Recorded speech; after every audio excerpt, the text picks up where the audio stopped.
Puji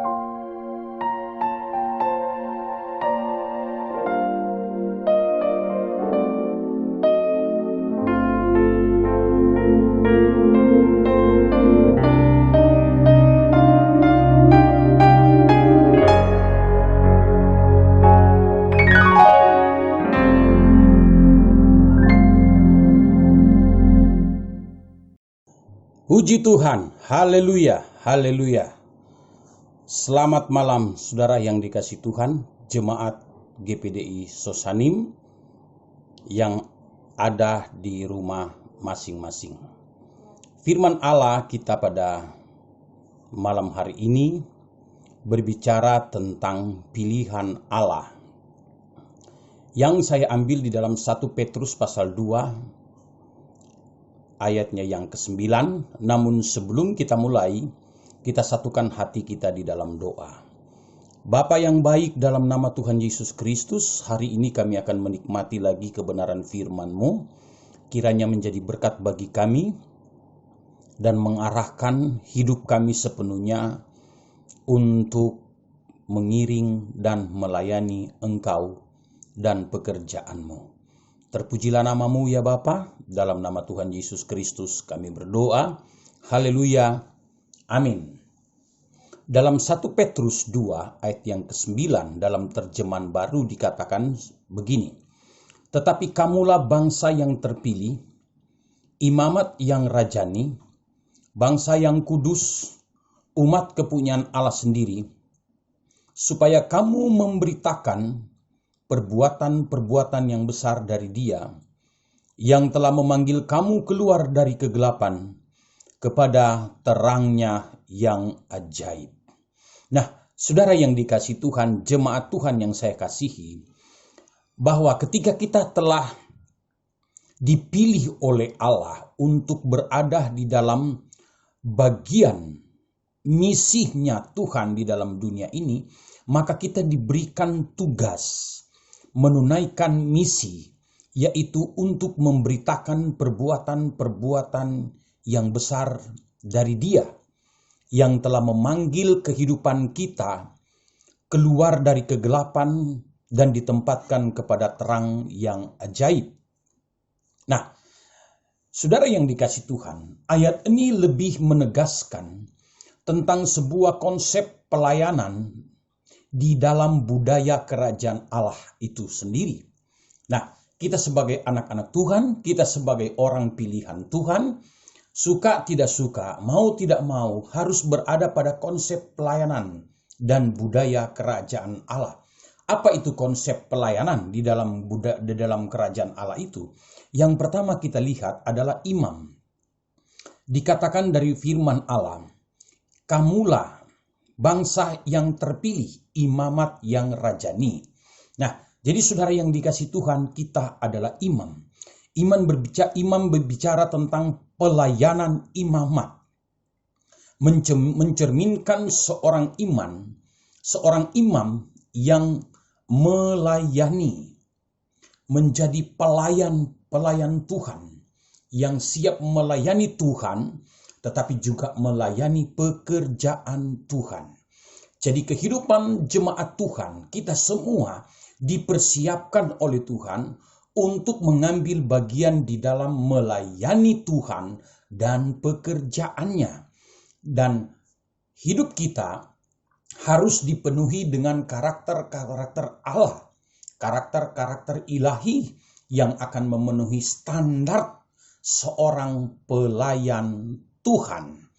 Saudara yang dikasihi Tuhan, jadi pelayan itu, untuk menjadi pelayan itu bukan sesuatu yang dipaksakan, bukan sesuatu pekerjaan yang mendatangkan kerugian besar buat kita. Tetapi menjadi pelayan, melayani Tuhan adalah sebuah pekerjaan yang mendatangkan kemuliaan, yang akan membuka pintu-pintu berkat bagi pelayan itu sendiri. Nah, hidup saudara dan saya, jemaat Tuhan, berada pada posisi pelayan Tuhan, melayani di dalam sebuah kerajaan Allah. Nah, Saudara yang dikasihi Tuhan, misi tadi adalah untuk memberitakan perbuatan-perbuatan yang besar, menjadi saksi. Bagaimana kita memberitakan perbuatan yang besar? Kita harus mengambil bagian di dalam sebuah pelayanan. Kita mengambil bagian di dalam melayani Tuhan. Yang kedua, saudara yang dikasihi Tuhan, adalah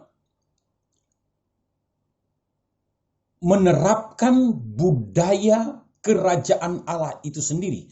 Karena dikatakan di dalam ayat yang ke-9 itu, kamulah bangsa yang terpilih, imamat yang rajani. Ya.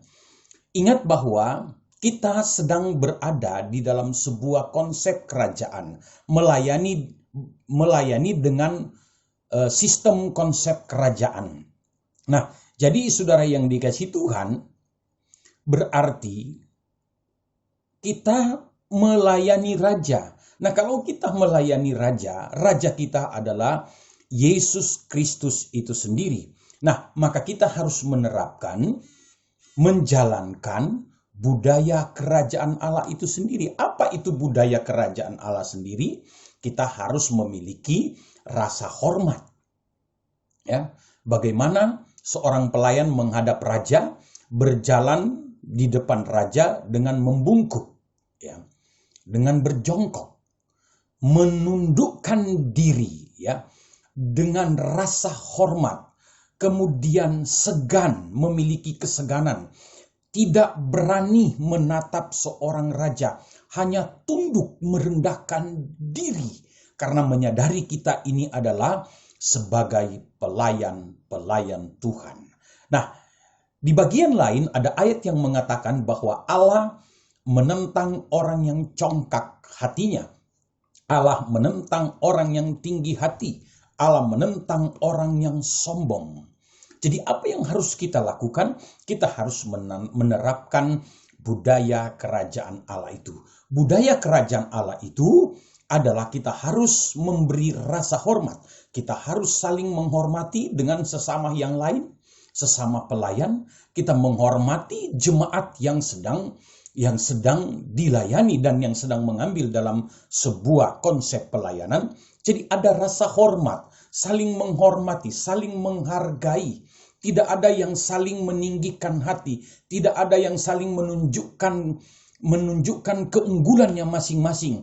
Tetapi saudara yang dikasihi Tuhan, sesuai dengan keinginan Tuhan, mari kita melayani dengan rendah hati.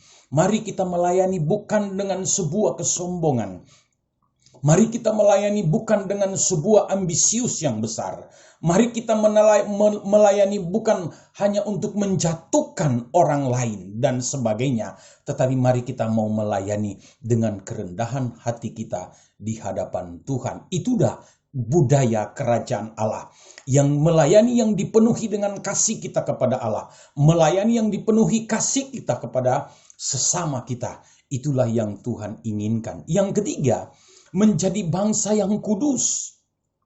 Karena dikatakan di dalam 1 Petrus 2 ayat 9, kamulah bangsa yang terpilih, imamat yang rajani, bangsa yang kudus, umat kepunyaan Allah sendiri. Jadi yang ketiga ini adalah menjadikan diri kita sebagai pelayan-pelayan Tuhan dan jemaat Tuhan melayani di dalam kekudusan. Menjadi bangsa yang kudus. 1 Tesalonika pasal 3 ayat yang ke-13 dikatakan, kiranya Dia menguatkan hatimu supaya tak bercacat dan kudus di hadapan Allah dan Bapa kita pada waktu kedatangan Yesus Tuhan kita dengan semua orang kudusnya. Nah, jadi saudara yang dikasihi Tuhan, dalam menjalankan misinya Tuhan untuk memberitakan perbuatan-perbuatan yang besar, maka kita harus menyadari kehidupan kita. Kita harus berada kepada kondisi, kepada situasi yang Tuhan punya mau, yang Tuhan inginkan, yaitu di dalam kekudusan. Melayani di dalam kekudusan, menjaga kekudusan kita.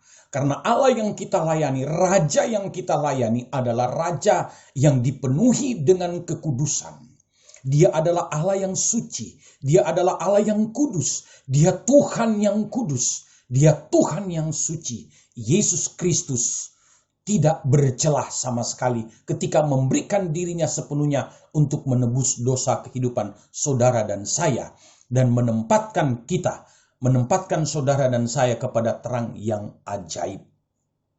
Yang berikut, saudara yang dikasihi Tuhan, selain menjadi bangsa yang kudus, kita harus ingat bahwa kehidupan orang percaya, kehidupan orang yang mengambil bagian di dalam sebuah konsep pelayanan kebudayaan kerajaan Allah adalah orang yang memiliki legalitas hukum.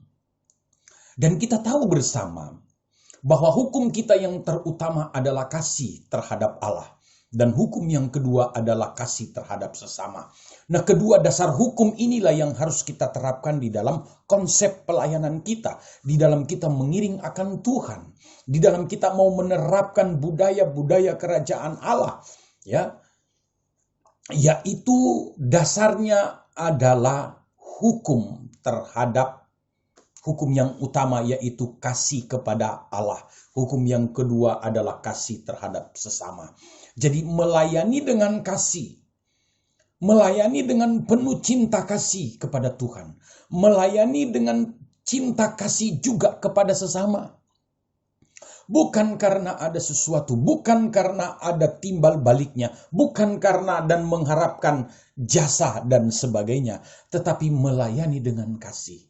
Dasarnya adalah kasih Allah.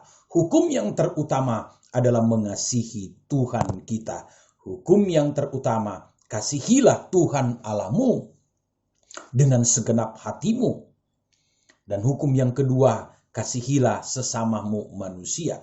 Nah, saudara yang dikasihi Tuhan, ketika kita menerapkan budaya kerajaan Allah di dalam konsep pelayanan kita, maka saudara yang dikasihi Tuhan, Tuhan mengenal umat kepunyaannya. Ini menyangkut legalitas hukum. Ya, menyangkut status hukum kita adalah Tuhan mengenal umatnya dalam 2 Timotius 2 ayatnya yang ke-9. Tetapi dasar yang diletakkan Allah itu teguh dan meterainya ialah Tuhan mengenal siapa kepunyaannya, dan setiap orang yang menyebut nama Tuhan hendaklah meninggalkan kejahatan. Jadi Tuhan mengenal. Kita bersyukur kepada Tuhan karena Tuhan mengenal kita.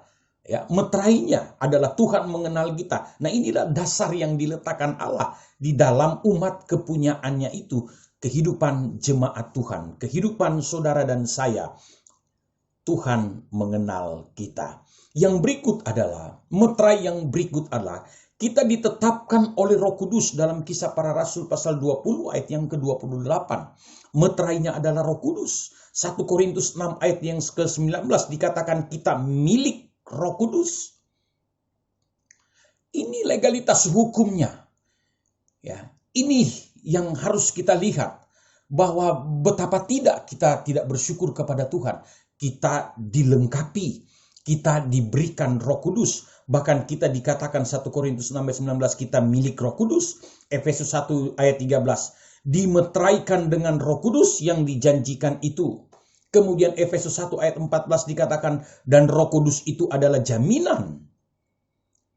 Jadi kita sudah mendapatkan jaminan, ada garantornya. Garantornya itu adalah Roh Kudus. Jadi ketika kita melayani tidak usah memusingkan hal-hal yang bersifat duniawi karena ada yang menjamin. Roh Kuduslah jaminan kita. Karena dikatakan di dalam Efesus 1 ayat 14, Roh Kudus itu adalah jaminan. Sudah ada yang menggaransinya, sudah ada garantornya. Garantornya ialah Roh Kudus. Kita tidak perlu risau, kita tidak perlu khawatir dengan hal-hal yang lain. Layani Tuhan dengan kasih kepadanya, layani Tuhan, layani sesama dengan penuh kasih.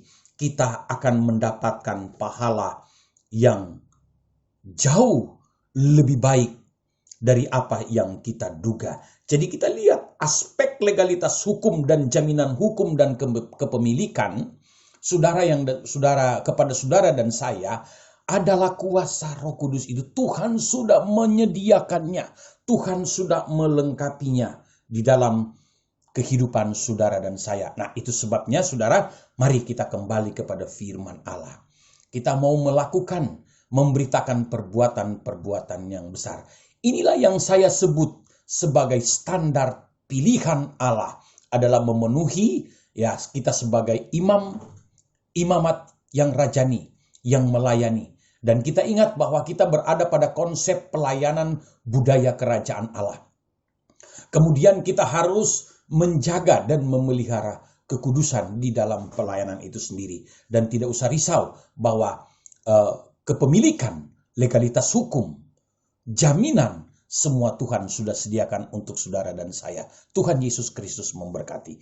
Mari kita berdoa. Bapa yang baik, terpujilah nama-Mu. Terima kasih untuk renungan kami pada malam hari ini. Kiranya firman-Mu ini akan memberkati kami semua, memberkati jemaat Tuhan. Terpujilah nama-Mu, Tuhan Yesus menyertai kami semua di dalam kasih-Mu Tuhan. Kami berdoa dan bersyukur dalam nama Tuhan Yesus Kristus. Haleluya. Amin.